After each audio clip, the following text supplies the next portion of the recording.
नमस्कार और स्वागत है। कभी सोचा है कि कुछ देश हमेशा दोस्त क्यों रहते हैं और कुछ हमेशा के दुश्मन? आज हम इसी पहेली को सुलझाने की कोशिश करेंगे। हम जानेंगे कि दुनिया के मंच पर देश एक दूसरे के साथ आखिर ऐसा बर्ताव क्यों करते हैं। तो चलिए इस दिलचस्प दुनिया में थोड़ा और गहरा उतरते हैं। ये एक ऐसा सवाल है जो सदियों से राजा महाराजाओं, बड़े बड़े दार्शनिकों और हम जैसे आम लोगों को भी परेशान करता आया है। आखिर युद्ध होते ही क्यों हैं? ये सिर्फ किताबों में पढ़ने वाला सवाल नहीं है, ये एक मानवीय त्रासदी है। और सच कहूं तो यही वो पहेली है जो इंटरनेशनल रिलेशंस यानी अंतर्राष्ट्रीय संबंधों की पढ़ाई के पीछे की सबसे बड़ी वजह। लेकिन देखिए, सिक्के का हमेशा एक दूसरा पहलू भी होता है। जहां एक तरफ इतने विनाशकारी युद्ध होते हैं, वहीं दूसरी तरफ देश आपस में मिलकर बड़े बड़े शक्तिशाली गठबंधन भी तो बनाते हैं। तो सवाल यह है कि क्यों कुछ देश लड़ाई का रास्ता चुनते हैं जबकि दूसरे सहयोग और शांति का? बस लड़ाई और दोस्ती के बीच का ये जो टकराव है ना, इसी को समझने के लिए एक पूरी की पूरी पढ़ाई की फील्ड बनी, और इसी को हम कहते हैं इंटरनेशनल रिलेशंस यानी अंतर्राष्ट्रीय संबंध। तो सवाल उठता है, ये इंटरनेशनल रिलेशंस आखिर है क्या भला? देखिए, अगर बिल्कुल सीधे सीधे शब्दों में कहूं तो ये इस बात की पढ़ाई है कि अलग अलग देश एक दूसरे के साथ कैसे डील करते हैं। और हाँ, ये सिर्फ लड़ाई और अमन की बात नहीं है।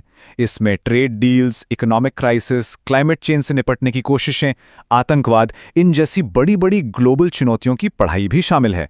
मतलब ये हमारी दुनिया कैसे चलती है उसे समझने की एक कोशिश है। एक सब्जेक्ट के तौर पर इंटरनेशनल रिलेशंस का जन्म एक बहुत ही भयानक तबाही के राग से हुआ था। लेकिन हैरानी की बात जानते हैं क्या है?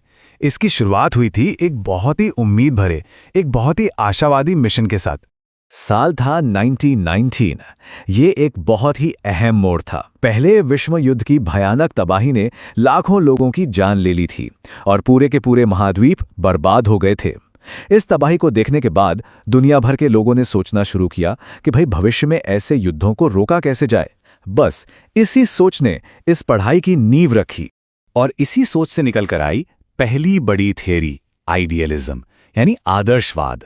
आदर्शवादियों का मानना था कि इंसान अपने स्वभाव से अच्छा होता है और तरक्की कर सकता है। उनका यकीन था कि अगर सारे देश मिलकर काम करें, आपस में खुलकर बात करें और इंटरनेशनल कानूनों का एक मजबूत सिस्टम बना लें तो दुनिया में हमेशा के लिए शांति लाई जा सकती है। यही है आदर्शवादी सोच का निचोड़, एक बेहतर दुनिया की उम्मीद, एक ऐसी दुनिया जहां सहयोग हमेशा लड़ाई झगड़े पर भारी पड़े, एक ऐसी दुनिया जहां देश अपने मसले जंग के मैदान में नहीं बल्कि बातचीत की टेबल पर सुलझाए। लेकिन ये उम्मीदों भरा सपना ज्यादा दिन तक टिक नहीं पाया। बहुत जल्द एक दूसरी और कहीं ज्यादा कड़वी और हकीकत के करीब की सोच सामने आई, जिसने आदर्शवाद की सारी उम्मीदों पर एक बड़ा सवालिया निशान लगा दिया।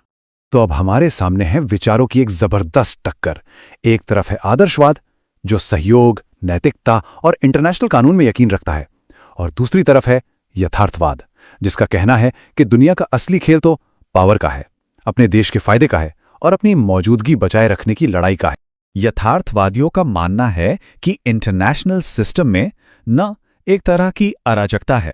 इसका मतलब ये नहीं कि हर तरफ दंगे फसाद हैं।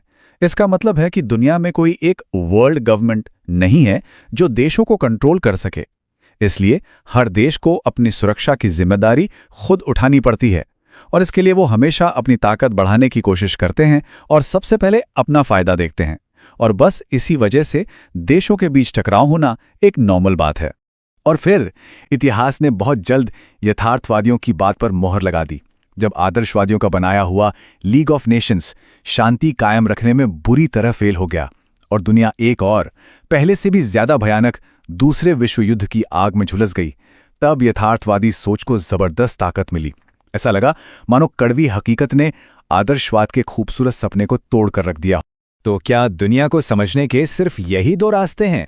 या तो उम्मीदों से भरे रहो या फिर बिल्कुल निराश हो जाओ? नहीं, बिल्कुल नहीं। असल में इंटरनेशनल रिलेशंस के एक्सपर्ट्स किसी भी ग्लोबल घटना को समझने के लिए एक बहुत काम का फ्रेमवर्क इस्तेमाल करते हैं। इसे कहते हैं लेवल्स ऑफ एनालिसिस या विश्लेषण के स्तर। इसे आप एक जासूस के टूलकिट की तरह समझ सकते हैं। ये एक कमाल का टूल है जो हमें किसी भी मसले को अलग अलग एंगल से देखने में मदद करता है। देखिए, किसी भी इंटरनेशनल मुद्दे को 3 लेवल पर देखा जा सकता है। पहला है इंडिविजुअल लेवल, मतलब व्यक्तिगत स्तर, जहां हम किसी नेता के फैसलों, उसकी सोच पर फोकस करते हैं। दूसरा है स्टेट लेवल, यानी राज्य का स्तर, जहां हम उस देश की सरकार, उसकी अर्थव्यवस्था और उसके अपने हितों को देखते हैं। और तीसरा ग्लोबल लेवल, जहां हम पूरे इंटरनेशनल सिस्टम और उसके कायदे कानूनों के असर को समझने की कोशिश करते हैं। चलिए इसे एक बहुत ही आज के ज़माने के उदाहरण से समझते हैं। Climate change. इंडिविजुअल लेवल पे हम सवाल पूछ सकते हैं कि किसी बड़े देश के नेता की पर्सनल सोच उसकी क्लाइमेट पॉलिसी पर क्या असर डालती है। स्टेट लेवल पर हम ये देखते हैं कि क्या उस देश की इकोनॉमी कोयले पेट्रोल पर इतनी निर्भर है कि बदलाव लाना ही मुश्किल है। और ग्लोबल लेवल पर हम ये एनालाइज करते हैं कि पेरिस एग्रीमेंट जैसे इंटरनेशनल समझौते मिलकर काम करने में कितने कामयाब हो रहे हैं।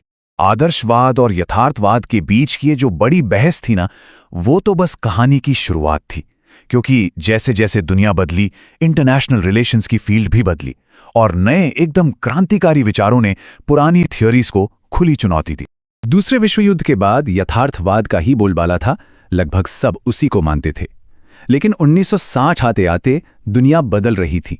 अब एक्सपर्ट्स को लगने लगा था कि यथार्थवाद का चश्मा लगाकर दुनिया की हर उलझन को नहीं समझा जा सकता, जैसे देशों की एक दूसरे पर बढ़ती आर्थिक निर्भरता या फिर नए नए इंटरनेशनल संगठनों का बनना।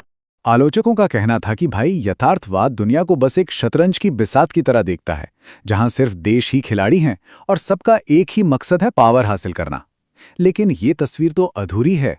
ये यूनाइटेड नेशंस जैसे संगठनों या फिर बड़ी बड़ी मल्टीनेशनल कंपनियों और देशों के बीच कल्चरल एक्सचेंज जैसी जरूरी चीजों को तो नजरअंदाज ही कर देता है। तो इसके जवाब में लिबरलिज्म यानी उदारवाद जैसी नई थ्योरीज सामने आई। उदारवाद ने आदर्शवाद की कुछ पुरानी अच्छी बातें जैसे सहयोग की जरूरत को फिर से जिंदा किया, लेकिन एक नए अंदाज में। लिबरल्स का मानना है कि इंटरनेशनल संस्थाएं, देशों के बीच बढ़ता हुआ व्यापार और डेमोक्रेसी का फैलाव, ये सारी चीजें मिलकर दुनिया में शांति और सहयोग बढ़ा सकती हैं। और फिर एक बिल्कुल ही अलग नजरिया है मार्क्सवाद का। ये इंटरनेशनल पॉलिटिक्स को अमीर और गरीब के बीच की लड़ाई की तरह देखता है। मार्क्सवादियों का मानना है कि ये पूरा ग्लोबल सिस्टम ही नाइंसाफी पर टिका है। ये ग्लोबल कैपिटलिज्म पर आधारित है, जो अमीर देशों और बड़ी बड़ी कंपनियों को गरीब देशों का फायदा उठाने का मौका देता है। तो हमने कई अलग अलग नजरियों को देखा, आदर्शवाद, यथार्थवाद, उदारवाद, मार्क्सवाद। तो इन सब का मतलब क्या है? देखिए, ये सिर्फ यूनिवर्सिटी में पढ़ी जाने वाली किताबी बातें नहीं हैं। ये दुनिया को समझने के लिए बहुत पावरफुल टूल्स हैं। आप इन्हें अलग अलग रंग के चश्मों की तरह सोच सकते हैं। हर थ्योरी दुनिया को देखने का एक अलग ही नजरिया देती है। यथार्थवाद का चश्मा लगाएंगे तो आपको पावर और लड़ाई दिखेगी, वहीं उदारवाद का चश्मा सहयोग और संस्थाओं को दिखाएगा। सच तो ये है कि कोई भी एक थ्योरी पूरी कहानी नहीं बताती, लेकिन ये सब मिलकर हमें दुनिया में हो रही घटनाओं को और बेहतर और ज्यादा गहराई से समझने में मदद करते हैं। तो आखिर में एक सवाल, आज की इस उलझी हुई दुनिया को देखिए, जहां एक तरफ यूक्रेन में युद्ध जैसी घटनाएं हो रही हैं, तो दूसरी तरफ क्लाइमेट चेंज पर दुनिया साथ भी आ रही है। तो क्या लगता है, इसे समझने के लिए कौन सा चश्मा सबसे फिट बैठता है? आदर्शवाद की उम्मीदें या यथार्थवाद की कड़वी सच्चाई, या फिर शायद असली जवाब इन दोनों के बीच में कहीं छिपा है? सोचने के लिए ये काफी दिलचस्प सवाल है।